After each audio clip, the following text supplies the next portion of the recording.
De volta ao vivo aqui na criativaonline.com.br, ao vivo com o Zé Renato, prefeito de São Miguel das Matas, para falar um pouquinho sobre essa reunião de transição. Nomes da atual gestão, que encerra agora dia 31 de dezembro, e também nomes da próxima gestão estiveram dialogando, aliás, já estão dialogando há algum tempo, digo no sentido de fazer valer aquilo que está na legislação, a transição, e para além dessa legislação, essa relação que precisa acontecer, dialogacional entre todas as bases, não é? A gente está falando de uma gestão municipal, a gente está falando de partido A, partido B, base A, base B. Um abraço, boa tarde ao vivo. Boa tarde, Magno. O período eleitoral acabou, né? E eu sou daqueles que procuram respeitar a Constituição. E lá tem um princípio da continuidade, um princípio constitucional que deva ser respeitado. Nesse sentido, nós estamos aqui exatamente fazendo a transição com toda tranquilidade, passando absolutamente todas as informações que são necessárias, que são importantes, tudo que nos são perguntados. Os nossos secretários estão à disposição dos futuros secretários, do senhor gestor, da sua equipe, para esclarecer e passar tudo aquilo que for de dever e que também nos for perguntado, porque a gente não tem absolutamente nada a esconder. O Zé, conversando agora com o Jair Alvim, que vai assumir novamente a pasta de relações institucionais, os outros secretários ainda já foram divulgados, alguns nomes a gente já sabe, mas ele falava dessa importância que tem percebido dessa gestão. Ele disse, olha, eu queria até parabenizar a gestão, porque não tem dificultado nada, tem feito tudo aquilo que, como tu bem disseste, está na lei, mas em alguns momentos também se dificulta. Não se sabe por quê, mas em alguns locais, em alguns momentos se dificulta, enfim. Pois é, exatamente como eu disse. Na verdade, eu não tenho razão para... Primeiro, não temos nada a esconder, não é? Aqui tudo... Você sabe, Magno, que a minha transparência sempre foi 10. Não, essa avaliação não é feita por mim, é pelos órgãos externos de avaliação.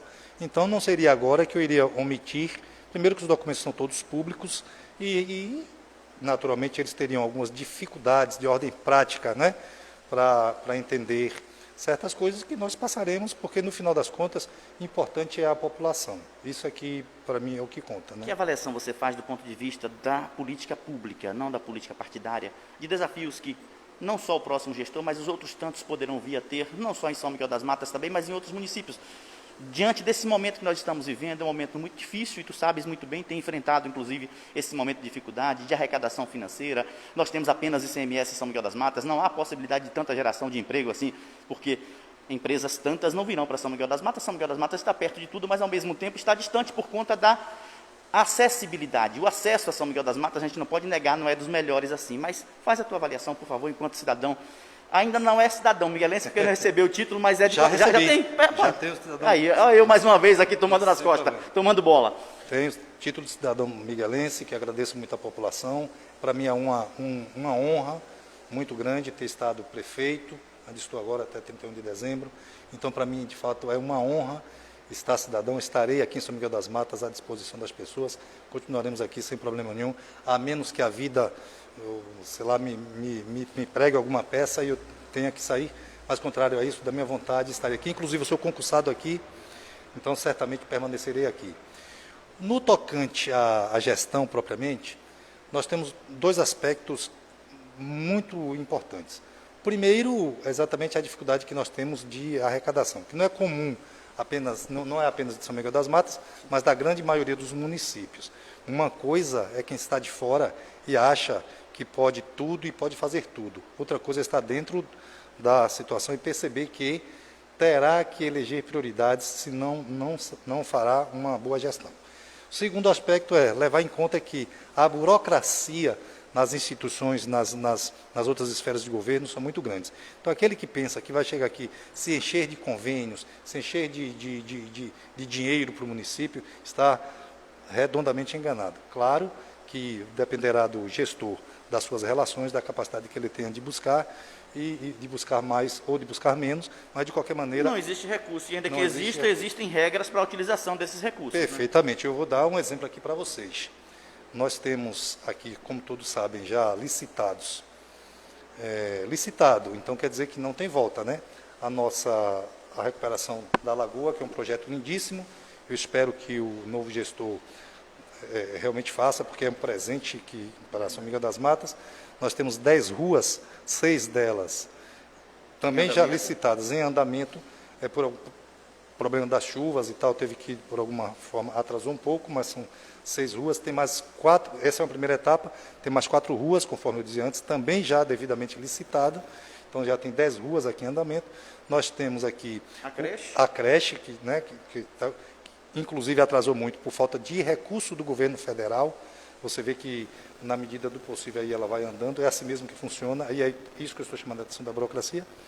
Tem mais o asfalto, né, que é o valor de R$1.515.000. Você fala do asfalto do centro da cidade. Do centro da cidade, que está garantido.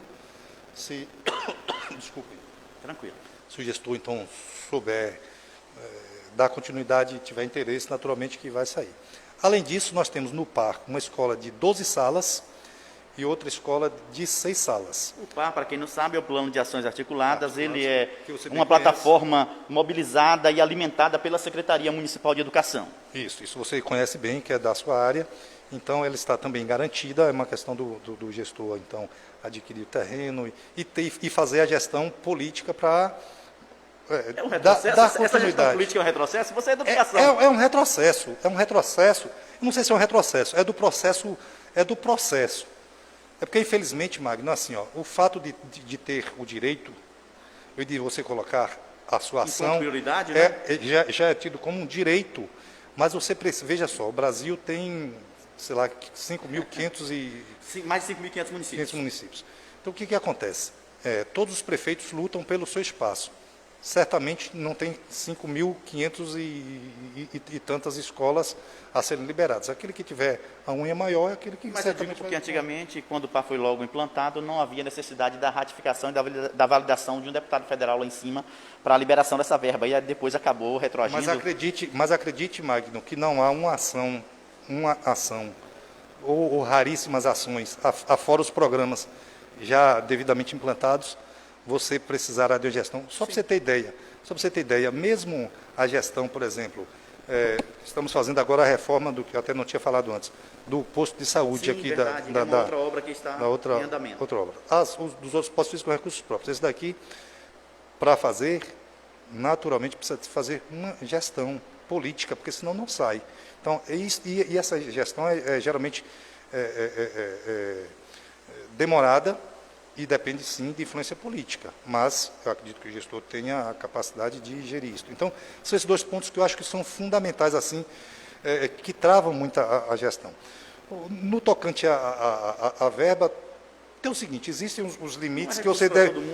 Existem os limites que você deve aplicar na saúde, na educação, não é? e em pessoal. Se o gestor enxergar isto e obedecer esses limites, que são constitucionais, vai acontecer 2 coisas.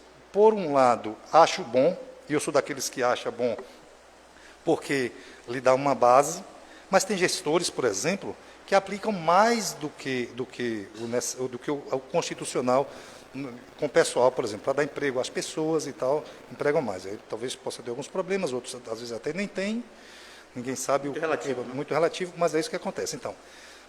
Então, se por um lado ele vai ter o fato de ter já delimitado os percentuais, isso lhe ajuda na gestão.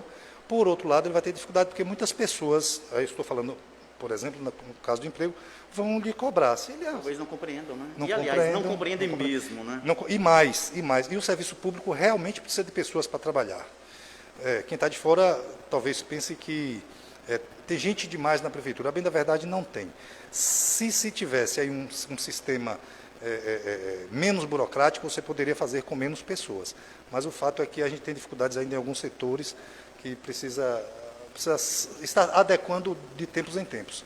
Não é, por exemplo, nós resolvemos colocar aqui o atendimento 24 horas, né? Sim. Pronto, emergência. Então, nós tivemos que contratar pessoas. Nós tivemos agora a situação do Covid, nós tivemos que contratar pessoas. Né? Isso aí você incide na folha de contratação, no índice de pessoal. Como é que 54%. No máximo 54%.